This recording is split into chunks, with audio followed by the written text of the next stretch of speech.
Maior surpresa no crescimento de 1,9% do PIB. No primeiro trimestre desse ano, a produção agropecuária saltou 21,6% no período, na comparação com os últimos 3 meses de 2022. No novo censo do IBGE, Centro-Oeste e Norte do Brasil, fronteiras agrícolas mais recentes, foram as únicas regiões com aumento populacional maior do que a média nacional. Além disso, segundo a FGV Social, a renda média per capita do trabalho no Centro-Oeste é a maior do país. Em desigualdade, é a segunda região menos desigual, só atrás do Sul. Ambos estão melhores que Sudeste, Norte e Nordeste. Aproveitar que ele já está com a gente, convido para o comentário Nicolas Vital. Bom, Anselmo, você começou dizendo aí que, para surpresa, né, não tem surpresa nenhuma nisso. O agronegócio é a principal atividade econômica no Brasil, seja durante o período de crise, né, que a gente já vive aí há quase uma década de período de estagnação, enfim, da economia, mas mesmo nesses períodos, o agronegócio é o que vem sustentando a economia do Brasil. E na esteira desse crescimento econômico, a gente tem também um crescimento socioambiental. Começar com a parte ambiental aqui, a gente sempre diz, né, que o produtor, nem o produtor que está no vermelho vai se preocupar com o verde. Então, assim, ele tendo uma receita melhor, ele tendo, enfim, o seu negócio prosperando, crescendo, ele vai querer agir dentro da lei nos quesitos ambientais. Por quê? Porque ele não vai querer sofrer qualquer tipo de punição, ele não vai querer, enfim, entrar em listas negras aí tão comuns. Então, o primeiro ponto, ele passa a andar na linha, ele está bem remunerado, ele não precisa fazer nada ilegal para que o seu negócio cresça.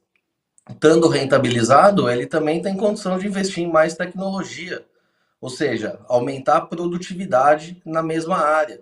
Então, esse é um sinal que é uma consequência desse sucesso econômico.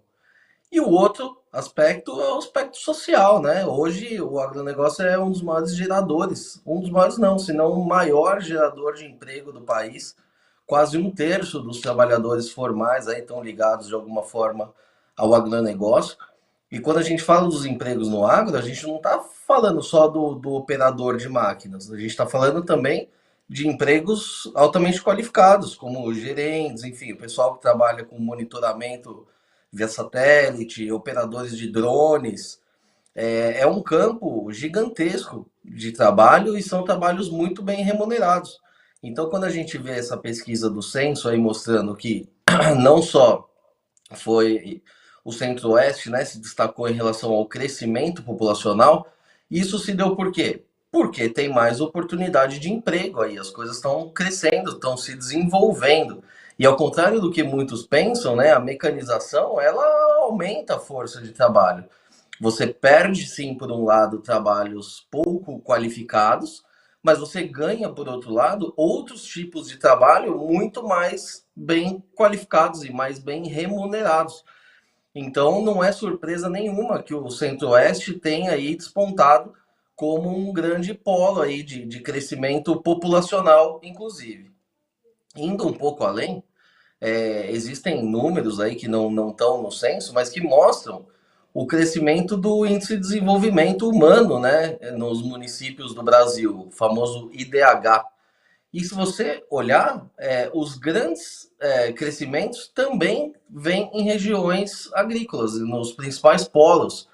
Então você vê no interior da Bahia, que é uma região tradicionalmente muito pobre, mas aí você dá um zoom ali na região de Barreiras, por exemplo, Luiz Eduardo Magalhães, não só no oeste da Bahia, né, no Mato Piba como um todo, né, o Mato Piba é a região Maranhão, Tocantins, o oeste da Bahia e o Maranhão, onde se transformou num grande polo de desenvolvimento da agricultura. Então você pega, dá um raio-x ali, você vai ver municípios com elevados índices de desenvolvimento humano. E por que que isso acontece? Por causa do agronegócio. É o agro gerando riqueza e distribuindo riqueza. Então as pessoas que trabalham lá também não são escravos, eles são trabalhadores bem remunerados. Muita gente fala, a mecanização vai acabar com o cortador de cana, coitado. Mas o cara que era cortador de cana, ele se transformou num operador de máquinas agrícolas, máquinas que custam mais de R$ 1 milhão. Então, ele teve que passar por um treinamento. Hoje ele é capaz de operar máquinas semi-autônomas. Enfim, houve um desenvolvimento também profissional dessas pessoas. Evidentemente, alguns ficaram pelo caminho, mas isso acontece em qualquer área da economia, né? Quem não se atualiza fatalmente fica para trás. Mas fechando o comentário aqui, não é surpresa nenhuma que o Centro-Oeste surgiu como um grande destaque aí nos números do censo. Obrigado, Nicolas Vital. 20 horas e 9 minutos. Quero dar as boas-vindas e boa noite, Paulo Figueiredo. Muito bem-vindo ao Bradock Show. Mais uma semana com a gente aí. Muito feliz por ter você aqui com a gente. Eu estou muito feliz de estar aqui. Obrigado pela introdução gentil, Anselmo. Segunda-feira, bom estar aqui no Bradock Show. E eu estou acompanhando aqui não só a ótima fala do Nicolas, que deixou pouco a ser dito sobre um assunto tão importante, né? Nós sempre chamamos a atenção aqui sobre a importância do agro, mas estou acompanhando também com atenção as pessoas aqui no chat, sempre muito carinhosas. As pessoas não sabem sempre, mas eu estou aqui com um olho no peixe e o outro no gato, né? Estou aqui acompanhando o chat, sempre vendo o que as pessoas estão falando. Ouço os xingamentos também, e faz parte que os xingamentos vão aumentando o engajamento do chat, então podem me xingar também à vontade. O importante é que as pessoas se inscrevam no canal e deixem o like. Agora, por exemplo, a gente está com 800 pessoas, 800 likes mais ou menos, e mais de 1.200 pessoas assistindo no canal do Bradock, né? Então, tá faltando curtida aí das pessoas para que a gente possa aparecer e engajar melhor um pouco o algoritmo do YouTube. Vocês imaginam se o YouTube vai querer ver alguém como o Nicolas Vital falando bem aí do agro? Não querem esse tipo de coisa. Querem falar mal do agro. Querem o Leonardo DiCaprio falando da Amazônia, né? É isso que eles querem. Então, vamos pedir para o pessoal dar o like aí para ver se a gente consegue bagunçar um pouquinho esse algoritmo. Mas estamos aí, estamos acompanhando o chat e acompanhando a interação das pessoas. Obrigado, Paulo Figueiredo. Até atualizando. Antes disso, nós estamos com 46.900 e poucos inscritos. Eu não sei a quantidade certa, mas vamos passar dos 47 mil. A gente conta com vocês que estão nos assistindo aí do outro lado da telinha. Beleza? Todo mundo que gosta do Nicolas Vital e o Paulo Figueiredo, quero que vocês nos ajudem a subir desses 46.900 e alguma coisa. Atualizando, E Paulo... o compromisso da semana passada está mantido. Eu achei que a gente já ia ter alcançado os 50 mil. Vou doar 2 Mas lembra que os 50 mil eram na semana passada, né? Não, ele Essa tá falando do já livro. São 55. Tá falando do livro. Eu tô falando de eu andar de cueca aqui. Né? O livro. Guia de Mas comunicação do então agronegócio. Tá de pé. 50 mil, vamos um passinho de cada vez. 50 mil tá mantido. Mas a gente tem que bater os 50 mil, né? E até sexta, se bater os 50 mil, o Paulo Figueiredo vai cumprir. Nós estendemos um pouquinho. Né, Paulo? Não tô sabendo disso não recebi essa notificação. Vamos lá. Paulo, agora a cueca do Paulo Figueiredo só nos 100 mil inscritos no Bradock Show. Nossa, então vamos, gente. Vamos trabalhar com a gente aí. Quem tá nos assistindo aí ajuda. Vocês, né? Eu não tô nem aí pra cueca dele. Vai chegar rápido. O crescimento é em progressão geométrica. O pessoal tá gostando do Bradock Show. Amém. Glória a Deus. E a gente fica muito feliz e realizado também. Já batemos 47 mil inscritos. Você tá falando aí, já batemos 47 mil. Tá vendo como é que são as coisas? Tá vendo? Tá aí, o livro tá garantido. Agora, vamos chegar assim, agora que ele estendeu. Mas vamos lá. Paulão, estamos falando do PIB do agro e dos estados que vivem do agronegócio, que tem a menor desigualdade social do país. Paulo Figueiredo. É o Brasil que deu certo, né, Anselmo? É o Brasil que dá certo. É a parte boa do Brasil. E você sabe que eu falo isso como carioca. Que muita gente no Sudeste não tem ideia, até que comece a viajar por esse Brasil, como eu acabei fazendo. Muita gente não tem ideia do que é a potência do agro, de como você começa a ver cidades, estados, realmente como o Nicolas estava falando, progredindo, com pessoas que estão ganhando melhor, com cidades que funcionam, que são bem planejadas, com serviços privados que funcionam muitas vezes melhor do que os próprios serviços públicos. E a gente vai vendo isso, é muito contrastante com a realidade, por exemplo, do Rio de Janeiro, a cidade onde eu fui nascido e criado, né? Então, isso é muito bacana, é muito bonito, é bacana ter a oportunidade no Braddock Show apresentar isso um pouco para o resto do Brasil. Então, eu acho que essa separação de mundos precisa acabar. O que precisa começar a acontecer, e eu vou voltar a bater nessa tecla, um pouco que eu acabo repetindo, o Anselmo e Nicolas, é que esse Brasil que dá certo, esse Brasil que tem PIB, que tem renda, que está se tornando bilionário, ele precisa começar a entender um pouco e pensar com a cabeça do empresariado que está lá vou brincar aqui, precisa fazer o contraponto à Fiesp. Porque aqueles que estão lá não gostam muito dos que estão cá, né? Então, você começa a ver, por exemplo, eu falei, o Nicolas estava aqui quando eu falei isso da última vez, você ainda vê o agro muito vulnerável às narrativas que são da imprensa. Existe um pouquinho de articulação política, a bancada do agro está ficando cada vez mais articulada, mas do ponto de vista de opinião pública e narrativa, o agro opera muito mal essa área. E eu volto a dizer, como pode uma indústria, um setor da indústria bilionário, não ter suas próprias áreas de mídia, sua própria televisão, sua própria rádio e assim por diante? Será que se o agro tivesse unido e consolidado através de uma visão... Porque o que acontece é o seguinte, e a gente tem que falar isso, a maioria dos empresários de agro também pensam diferente dos empresários lá de São Paulo, do Rio e de Minas, menos, mas ainda pensam diferente. São pessoas que têm uma visão mais conservadora do Brasil. Porque isso é interessante, é um fenômeno interessante. Se você olhar os mapas hoje dos países, a maioria dos países, você vai ver que existe uma distinção muito grande em como votam as pessoas da cidade para como votam as pessoas do campo. Existe um pensador aqui americano, intelectual de Stanford, chama Victor Davis Hanson. Ele fala que essa é uma das grandes separações do mundo moderno. O homem que tem contato com a natureza, que tem contato com os animais, que tem contato com o campo, com a vida de verdade, e aquele homem que vive encastelado num mundo de mentira, feito de concreto, onde tudo vem do supermercado, ele come Starbucks, come cupcake, sushi, e não tem a conexão com o campo. Essas pessoas vivem vidas completamente diferentes e, portanto, elas votam completamente diferente. Agora, está na hora do pessoal... o pessoal da cidade está dando errado. Está na hora do pessoal do campo, que está dando certo, começar a entender um pouco da guerra cultural na qual eles estão e entender que se eles não entrarem em campo, os seus interesses comerciais, no caso do agro, mas também o seu modo de vida, vão ser fatalmente feridos, vão ser fatalmente abalados e comandados por aqueles que estão vivendo no Brasil que deu errado.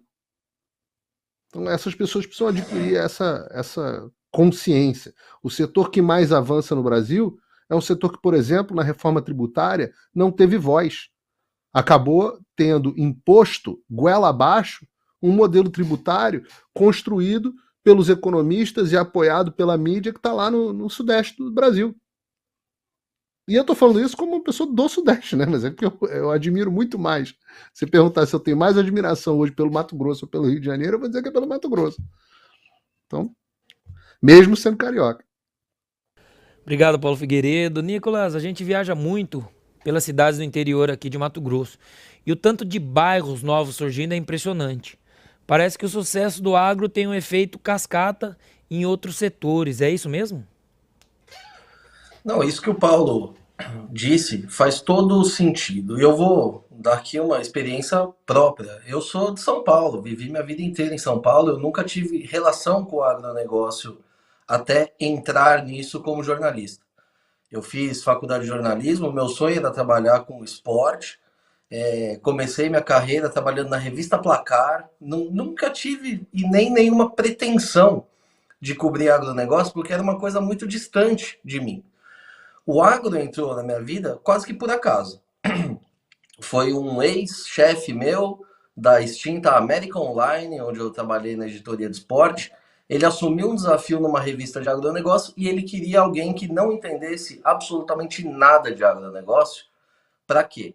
Justamente para ir lá, sem nenhum viés, sem nenhuma tendência e contar essa história para pessoas que, assim como eu, também não conheciam nada.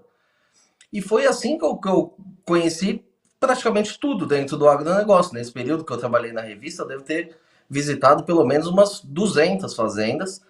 E cada fazenda que eu visitava era uma experiência nova. E cada cidade que eu visitava, eu ficava assim, abismado com os polos de riqueza no meio do nada. Porque para quem nunca viajou para o Mato Grosso, você pega o avião, você viaja e você voa, você só vê verde lá embaixo. Às vezes você vê uns pontos redondos ali, que são áreas de irrigação, você vê muito pecuária, você vê muita coisa e vê pouca gente. Mas aí você pousa em cidades como Lucas do Rio Verde, Sorriso, Sinop, própria Luiz Eduardo Magalhães, que eu citei agora há pouco, e são cidades que são muito bem estruturadas, são cidades prósperas, riquíssimas, que têm o IDH gigantesco, não tem mendigo na rua, não tem bairro periférico.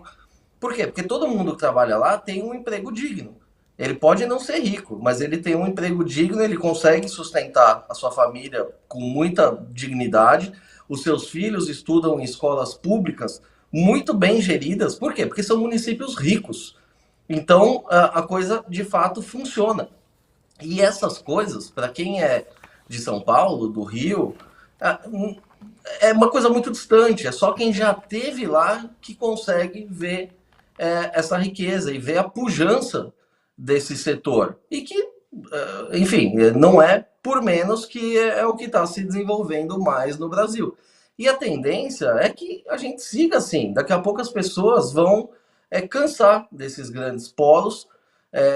As cidades médias vão começar a despontar. A gente já vê isso aqui no estado de São Paulo. Cidades como Campinas, como Ribeirão Preto, elas já começam a despontar como cidades muito mais interessantes para quem quer unir bons trabalhos com uma qualidade de vida interessante também. Então, eu acho que isso é uma tendência que veio para ficar. E agora, em relação aos costumes, não tem a menor dúvida. O cara que está lá no interior, ele é muito mais conservador. Por quê? Porque ele está vivendo um ambiente que está funcionando. E o empresário do agronegócio, ele também está vendo que o modelo de negócio dele é um modelo que funciona.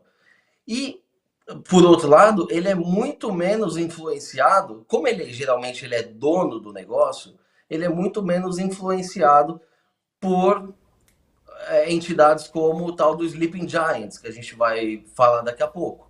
Então, para ele, tanto faz, pode falar mal de mim. O que vale é que o meu negócio esteja funcionando.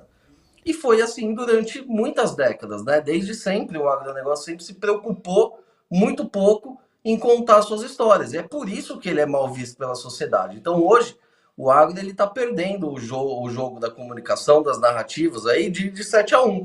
Então qualquer coisa que a gente apresente, a sociedade já olha de forma desconfiada, porque já existe o preconceito, né? Na essência da palavra. Então, mas com o tempo, as pessoas vão começar a se dar conta do que de fato funciona e o que não funciona. As grandes cidades, a gente já sabe que não estão funcionando. Então, que eles passem a abrir os olhos aí para essas regiões aí que mais se desenvolvem. Se elas não acreditam em mim, não acreditam nas pessoas que falam aí sobre o negócio, tudo bem. Mas que elas pelo menos ouçam aí os números do censo e outros dados aí que comprovam o potencial aí dessas regiões e a importância não só econômica, quanto social e também ambiental desse negócio aí para o país.